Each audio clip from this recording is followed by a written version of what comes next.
Okay, so ano? So siguro yung the way she handle her anger. May anger management issue siya. Madali siyang magalit, tapos hindi niya nakokontrol. Yes. Okay. Yan.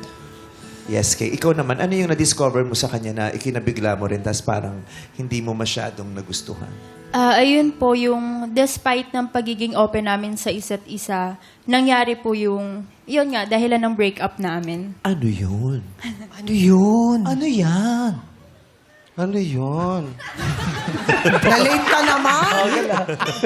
Diba? Hahabol at hahabol. Oo. Hindi ka pwedeng maiwan. Yes, Tama. may delay, pero... Yung co-candidate niya nga nakasakay. Ikaw may iwan. Ako pa kaya.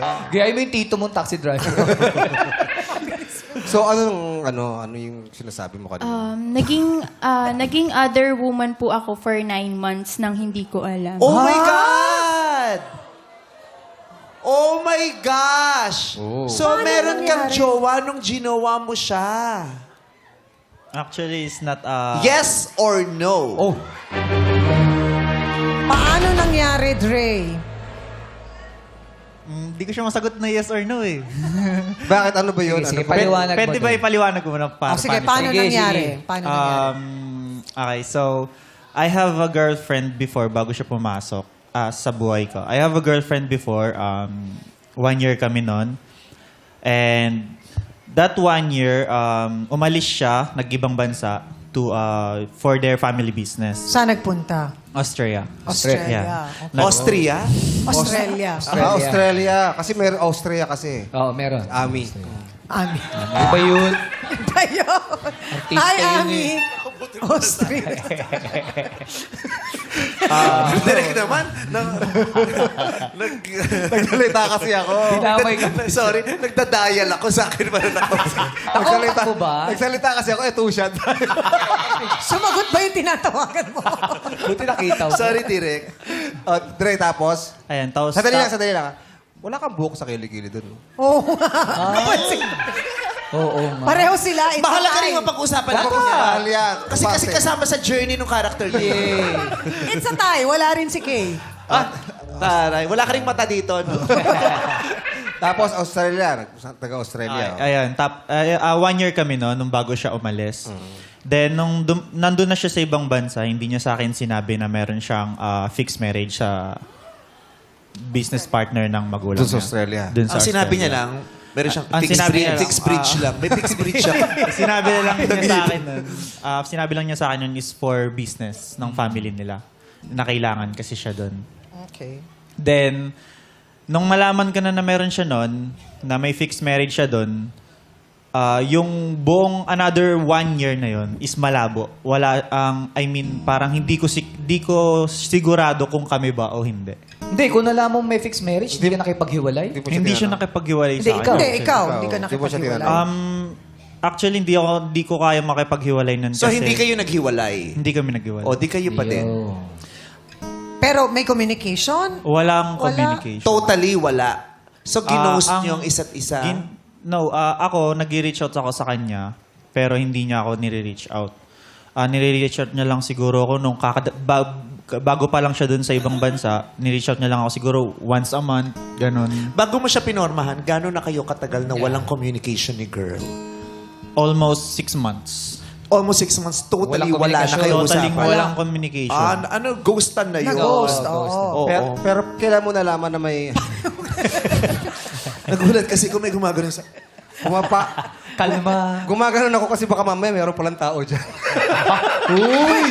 Kala ko sa sasakyan lang. Mahirap na.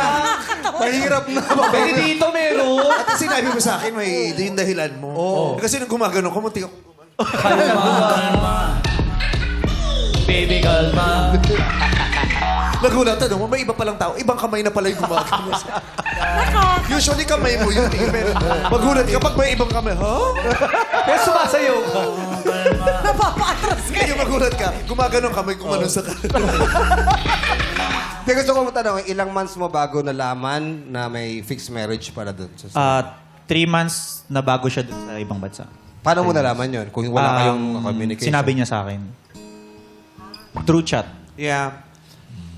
Nung nandun na si girl, sinabi niya. Sa kanya Tapos lang sa akin sinabi. Oo, kasi ang tinatanong ko talaga kung gaano kalapit yung huling usap nyo Yes. bago Nung girl. kayo nag-somethingan, naging Okay. magjowa? 6 months. 6 months.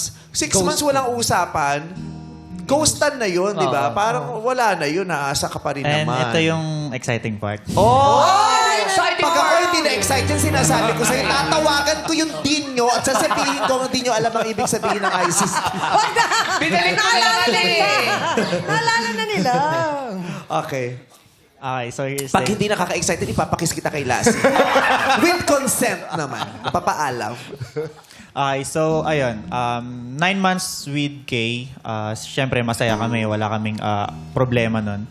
Parang nakita niya siguro na masaya ako sa Facebook, masaya ako through my social medias, and hindi ko na siya kailangan.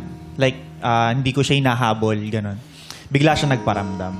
Bigla siya nag-chat sa akin na, Hi Dre, I'm going to the Philippines. Sabi niya ganun. Hindi daw siya magpapakasal daw dun sa guy. So, hindi natuloy. Ganyan. Hindi, wait lang.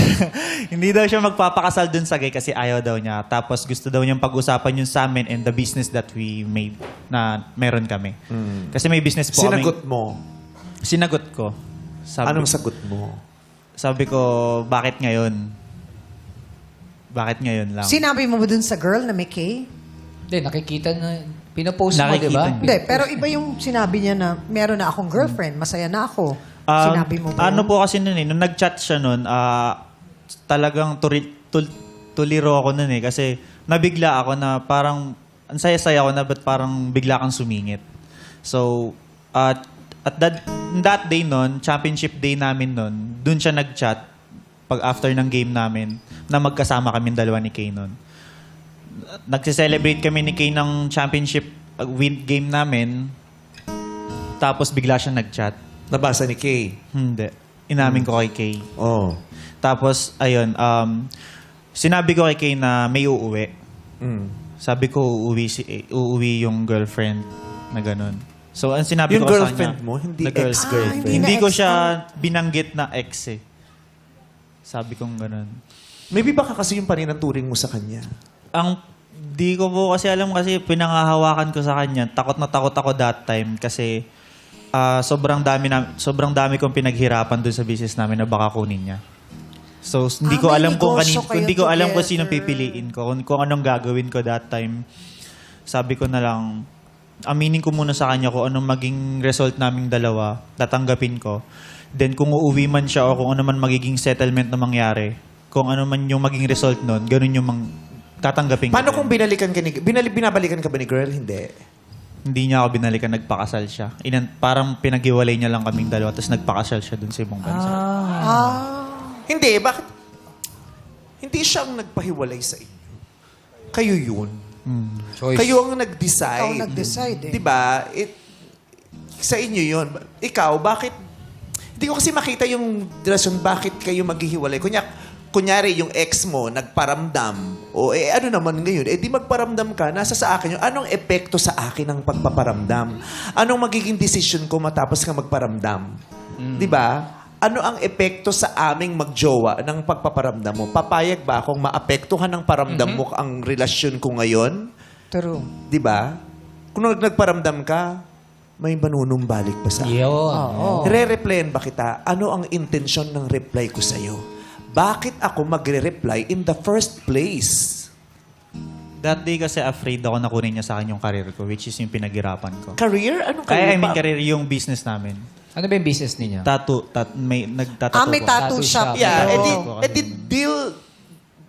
deal with her professionally. Oo, professional. Na business. That oo. time po kasi hindi ako ganun. Parang pangit ako magdala ng kung paano ko siya paprangkahin na parehas naman natin pinaghirapan to, ganun. Pero ang tanong lang, mahal mo pa that time ba yung Ang ex? iniisip ko lang po that time nung nag-chat siya is yung business namin. To save the business. To save the business. Oh, bakit